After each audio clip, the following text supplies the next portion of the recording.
जय हिंद साथियों, नमस्कार। Welcome to AJ smart classes. कैसे हैं आप लोग और कैसी चल रही है आपकी पढ़ाई। तो साथियों, आज मैं आपके लिए लेके आया हूं कक्षा 10वीं रासायनिक अभिक्रियाओं का बहुत ही शानदार टॉपिक। हाँ साथियों, कक्षा 10 विज्ञान का जो पहला अध्याय है उसका नाम है रासायनिक अभिक्रियाएं एवं समीकरण। और बहुत ही शानदार साथियों ये चैप्टर है और इसके अंदर जितनी भी रासायनिक अभिक्रियाएं दी गई है आज हम सभी को समझेंगे और इस तरीके से समझेंगे कि एक बार आपने ये वीडियो देख लिया लास्ट तक तो आप पूरे साल भर कभी भी नहीं भूलेंगे ये रासायनिक अभिक्रियाएं। बहुत ही शानदार वीडियो होने वाला है, लास्ट तक देखना। 100% लिखित में गारंटी देता हूं साथियों कि वीडियो खत्म होने के बाद सारी रासायनिक अभिक्रियाएं आपके दिमाग में छप जाएगी बिल्कुल अच्छे तरीके से। तो आइए शुरू करते हैं आज का हमारा वीडियो।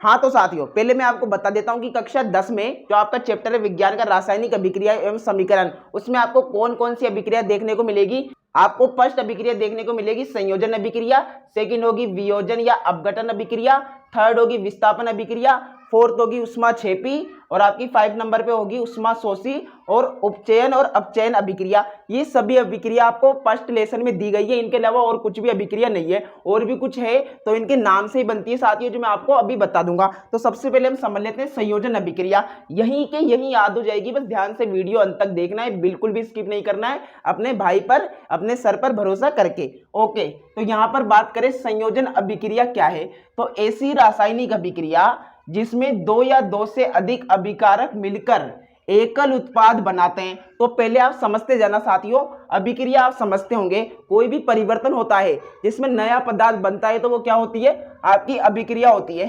तो ऐसी रासायनिक अभिक्रिया जिसमें दो या दो से अभिकारक, अभिकारक क्या होता है साथियों, ध्यान से समझना, कोई भी दिक्कत लेने की बात नहीं, बहुत ही सरल है। अभिकारक क्या होता है साथियों, यहाँ पर आप देखें, यहाँ पर मैंने लिखा है C+O2, यानी C मतलब तो लकड़ी है साथियों, कार्बन है, और यहाँ पर ऑक्सीजन है। तो जो रासायनिक अभिक्रिया में भाग लेते हैं यानी कि जिनके द्वारा रासायनिक अभिक्रिया होती है वो तो क्या होते हैं, अभिकारक। और रासायनिक अभिक्रिया पूरी होने के बाद जो हमें प्राप्त हो जाता है यानी जो हमें मिल जाता है, उत्पाद मिल जाता है, उसे क्या कहते हैं साथियों, उत्पाद कहते हैं। ध्यान रखना कि जो रासायनिक अभिक्रिया में हिस्सा लेते हैं वो तो होते हैं अभिकारक, और जो रासायनिक अभिक्रिया में हिस्सा लेने के बाद जो उत्पाद प्राप्त होता है वह क्या होता है, उत्पाद कहलाता है। ठीक है, तो यहाँ पे है साथियों रासायनिक, ऐसी रासायनिक अभिक्रिया जिसमें दो या दो से अधिक अभिकारक मिलकर एकल उत्पाद बनाते हैं। तो कौन सी अभिक्रिया होगी साथियों, संयोजन अभिक्रिया। यानी कि A+B बराबर क्या बनेगा, AB। क्या होगा साथियों, A+B बराबर AB होगा, या फिर ऐसे बोल लीजिए A+B+C बराबर क्या होगा, ABC होगा। यानी इसमें दो या दो से अधिक अभिकारक आपस में जुड़कर क्या बनाते हैं, एकल उत्पाद बनाते हैं। यानी इधर की साइड तो आपको बहुत अधिक देखने को मिल जाएंगे, लेकिन इधर केवल एकल ही उत्पाद मिलेगा। तो ये आपकी संयोजन अभिक्रिया होती है। इसके बाद मैं आपको संयोजन अभिक्रिया के कुछ नाम बता देता हूं ताकि आप कंफ्यूज ना हो। इसे संयोजन अभिक्रिया कहते हैं, योगात्मक अभिक्रिया कहते हैं, संयुग्मन अभिक्रिया कहते हैं। ये सभी इसी के नाम है, किसके, संयोजन अभिक्रिया के। तो एग्जाम में कुछ भी पूछ सकता है, आप ध्यान रखना।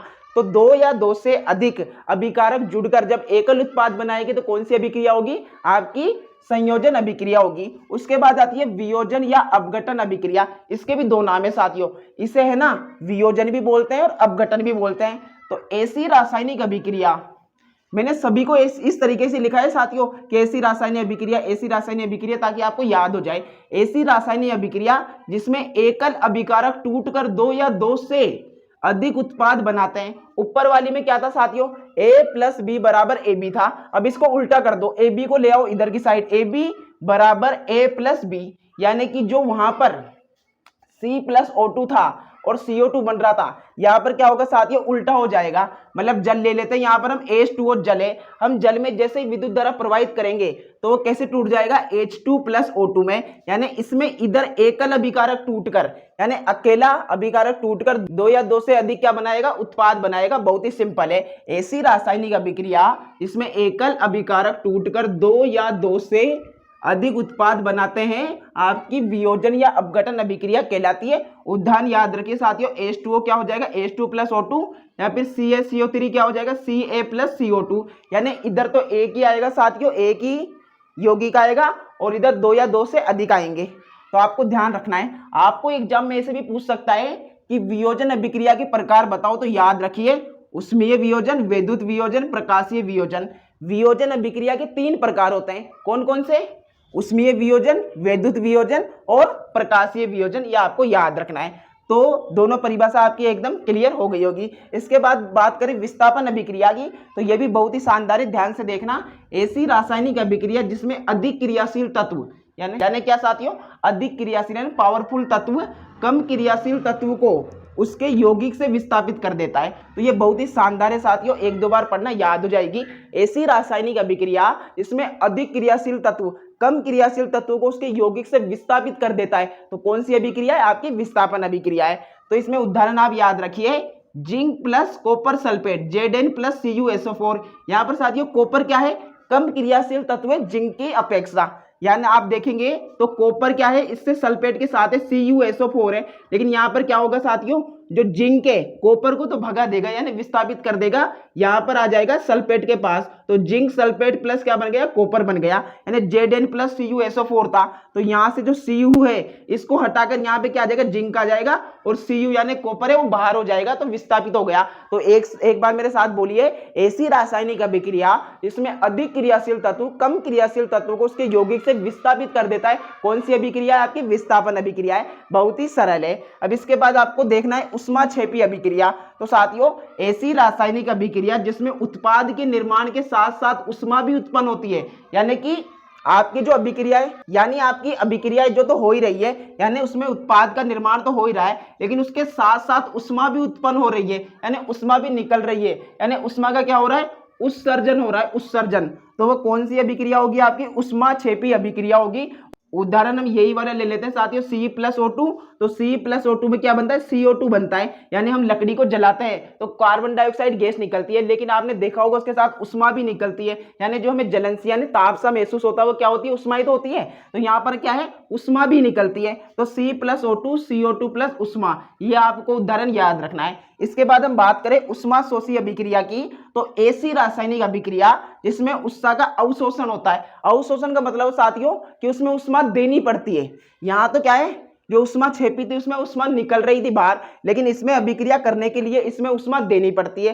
कैसे साथियों, आप इसमें देखना उदाहरण में, ये था हमारा CaCO3, ये वाला उदाहरण किसका, वियोजन अभिक्रिया का। तो यहाँ पर जैसे ही हमने इसमें ऊष्मा दी तो ये क्या है, CaO प्लस CO2 में टूट गया। उसके बाद मैं आपको भी इनमें अंतर बता दूंगा। तो आपको ध्यान से देखना, ऊष्माक्षेपी अभिक्रिया कौन सी है, जिसमें उत्पाद के निर्माण के साथ साथ क्या है, ऊष्मा का उत्सर्जन होता है, यानी ऊष्मा निकलती है। लेकिन उसकी बिल्कुल उल्टा करे, विपरीत करे, तो ऊष्मा शोषी अभिक्रिया में क्या है, ऊष्मा का अवशोषण होता है, यानी ऊष्मा इसमें देनी पड़ती है। तो इसमें तो ऊष्मा निकलती है और इसमें ऊष्मा देनी पड़ती है। तो आप एक लाइन में ऐसे भी बोल सकते हैं, ऐसी रासायनिक अभिक्रिया जिसमें ऊष्मा का क्या उत्सर्जन होता है, तो कौन सी होगी, ऊष्माक्षेपी अभिक्रिया। और जिसमें ऊष्मा का अवशोषण होता है, कौन सी होगी, ऊष्मा शोषी अभिक्रिया। ओके, इसके बाद एक रह जाती है आपकी उपचयन और अपचयन अभिक्रिया। तो जिस अभिक्रिया में ऑक्सीजन की वृद्धि व हाइड्रोजन की कमी होती है, तो वो तो कौन सा होता है साथियों, उपचयन। और जिस अभिक्रिया में ऑक्सीजन की कमी और हाइड्रोजन की वृद्धि होती है, वो कौन सा होता है, अपचयन। अब इसका नाम से समझना साथियों, मैं आपको समझा दूं, ये तो क्या है, आपका उपचयन है, उप आ रहा है यानी ऊपर की साइड, तो इसमें ऊपर की साइड क्या होगा, यानी ऑक्सीजन की तो वृद्धि होगी और हाइड्रोजन की कमी होगी, यानी यहाँ पर ऑक्सीजन तो बढ़ेगा और हाइड्रोजन क्या होगा, कम होगा। उसके अलावा आप यहाँ देखेंगे तो अपचयन की बात कर लेते हैं। अपचयन में क्या होगा साथियों, जो ऑक्सीजन है उसकी तो क्या हो जाएगी, कमी हो जाएगी, और हाइड्रोजन क्या है, बढ़ जाएगा। तो दोनों इस प्रकार से आप देख सकते हैं, विपरीत है बिल्कुल एक दूसरे की। तो आपको ये याद रखना है। ओके, तो एक बार फिर मैं आपका रिवीजन करा देता हूं, सभी अभिक्रियाओं को एक बार अपने मुख से बोलता हूं, आप भी मेरे साथ इसको समझना।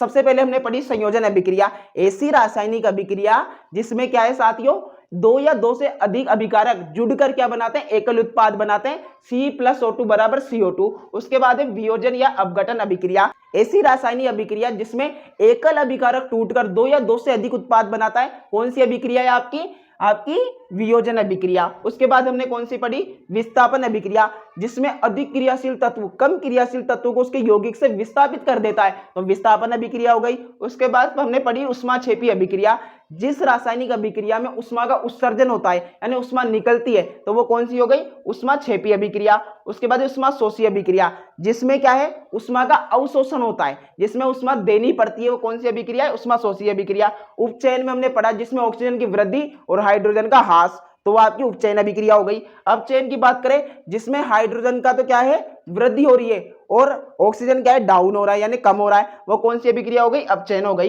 तो इस प्रकार से ये सभी रासायनिक अभिक्रिया होने वाली है कक्षा 10 के प्रथम अध्याय विज्ञान के रासायनिक अभिक्रियाएं एवं समीकरण की, जो मैंने आपको अच्छे तरीके से समझा दी। फिर भी कुछ भी डाउट है, 0.001% भी डाउट है तो कमेंट बॉक्स में लिख दीजिए, आपकी परेशानी का समाधान मैं करूंगा और आपके कमेंट का रिप्लाई करूंगा। धन्यवाद साथियों, जय हिंद जय भारत। ऐसे ही वीडियो के लिए चैनल को सब्सक्राइब करके बेल आइकन को प्रेस कर दें। जय हिंद।